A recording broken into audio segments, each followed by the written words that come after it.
okay naman. Nasa sa pamilya nyo rin kasi yung kung paano kayo mag-uunawaan eh. Kasi kung, halimbawa sa case ko, yun na, sabihin natin na gabi ko umuwi, tapos kukulitin ako ng mga tao sa bahay, o ba't gabi ka na, ganyan.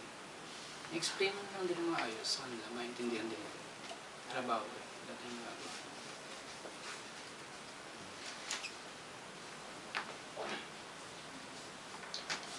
Self.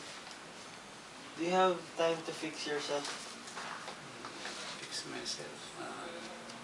Anytime pwede mo yung mga talaga isingit yun kung gugustuhin mo lang. Pero, yun nga, so, depende na rin kasi talaga sa time management mo kung paano i-handle yung mga oras. Halimbawa, mag-set ka ng ganitong araw na para sa sarili mo, para sa pamilya mo. Sir, suppose you were on a 1 week away deadline on this very hard project. How do you handle yourself? Do you fix your hair, eat at the right time, take a bath, sleep at night? Normal lang din. Parang kung paano ka mabuhay. Kasi kapag pinoblema mo, ang problema, magiging problema talaga. Ganun lang. Do you reward yourself after a big or small accomplishment? Siyempre naman, hindi naman kasi maiiwasan kasi pag trabaho ka lang ng trabaho, siyempre mauumay ka din, maiinip ka. Yun. So, sometimes you really have to reward yourself. Treat mo yung sarili mo sa ganito na punta ka sa ganito. Bili ka ng bagong gamit, bagong gadget. Yun. Sir, gaano po katagal yung mga ginagawa ng projects? Gaano katagal? So far, ang pinaka-matagal na project is, ang alam ko yung sa amin, yung project namin. Kasi almost 2 years na ata yun. Tapos, up to 2012 ata ang tapos niya. Kasi yung ibang project na alam ko dyan, meron pa simula pa lang, tapos isa pa tapos na. Meron din ba sir yung bawat compile nyo ng isang system may bayad? Bawat compile. Ang sistema kasi dito sa amin is pagkabigay ng project may down payment kalahati, tapos yung kalahati sa pagkatapos na after. Okay. So, words of wisdom, favorite quotations? Wala akong favorite quotations eh, pero ang lagi ko lang sinasabi sa sarili ko pa, hindi ako nahihawan. Always think positive. Philosophy in life? Philosophy in life? Alas yun na rin yun eh. Yung nasabi ko kanina eh. Basta never look at a problem as a problem. Don't think negative. Sabihin mo lang sa sarili mo, challenge yan. Kailangan malabas. The person that encouraged or inspired you most to finish IT and pursue it? Siyempre, unang-una, family ko, si God, tsaka ikaw, sa sarili mo. Kasi kung sa sarili mo, wala kang believe, hindi mo matatapos yun. Quotations that you always tell yourself when you are down or depressed? Parang umuulit na yata yung ano natin. Next, how can you define the current quality of education we have today? Current education quality. Iba-iba rin kasi yun. It depends on the school. Tsaka, hindi mo rin naman masasabi na porque sa ganitong school ka graduate, palpak na talaga. I don't see it has a negative impact. Kasi depende pa rin talaga sa estudyante. Kasi meron mga student na kahit na sa school na may mababang quality of education sila graduate, magagaling din naman. Nasa estudyante rin naman kasi halos pareho lang talaga. Differentiate your quality of education at your time and the present time. Present time.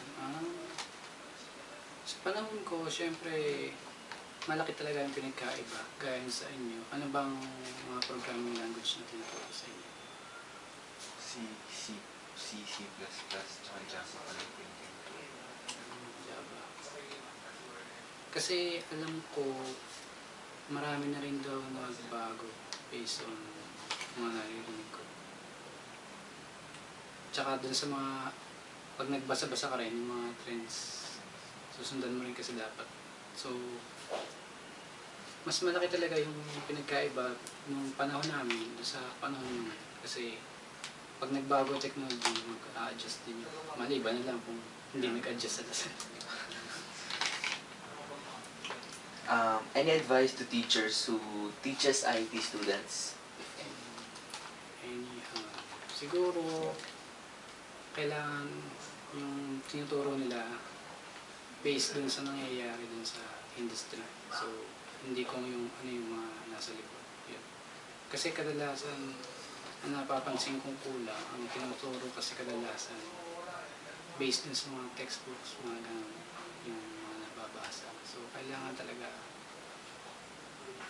based din doon sa industry. So, siguro, makaka-experience din yung teachers ng trabaho based on dun dito sa industry.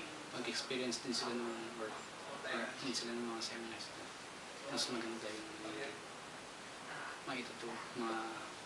ibibigay nila sa estudyante. How about to students who studies IT?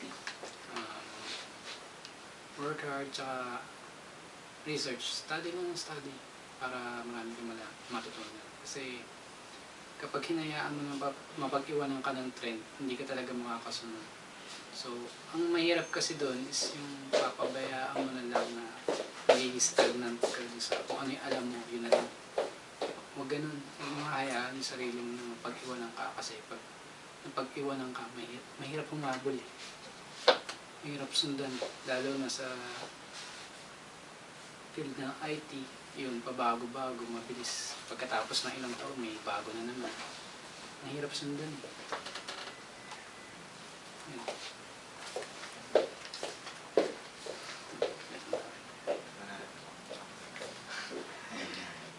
Sir, di ba sir, naging teacher niyo si Sir Ribo? Or anong year kayo? Second year. So, Second sem. Java. Java din. May masasabi po ba kayo sa kanya, sir? Masasabi kayo sa kanya or pasasalamat man lang ginawa niya sa inyo? Masasabi ko na si Sir Ribo, kasi actually si Sir Ribo, sa lahat ng professor yung masasabi kong pinaka-iba sa lahat. Kasi siya, kung magturo siya, more on example talaga, tsaka more on yung, marami siyang pinapagawa actually. Kaya ba, tinatatabihin niya kayo ng mga exercises niya? For sure. Hindi na masyado. Kasi nung panahon namin, tad na exercise actually. At yun ang isa sa pinaka-advantage nun kasi mas maraming application, mas marami kang matututunan. Hindi kasi maganda yung palabasa ka, hindi mo naman ina-apply kasi minsan pangit din na alam mo lang pero hindi mo naman ginagawa, hindi mo naman ina-apply, paano mo malalaman? Tsaka ang worst case doon kasi alam mo nga, paano mo malalaman kung tama nga ba yung natutunan mo kung hindi mo naman i-apply din.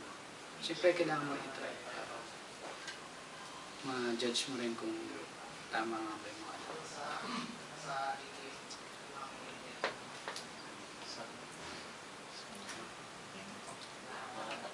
Yun na po. So, thank you sir sa pagbigay niya ng time for this interview. Nice meeting you, sir.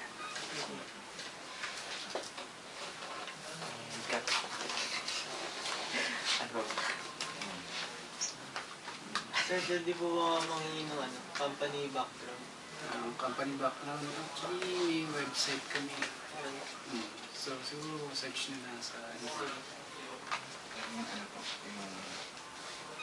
yung profile po, parang Resume, siguro send ko lang sa kahit hanggang kailan ba yung deadline? Wednesday. Wednesday. Siguro before Tuesday mga sasend. Marami rin kasi Sir, would you allow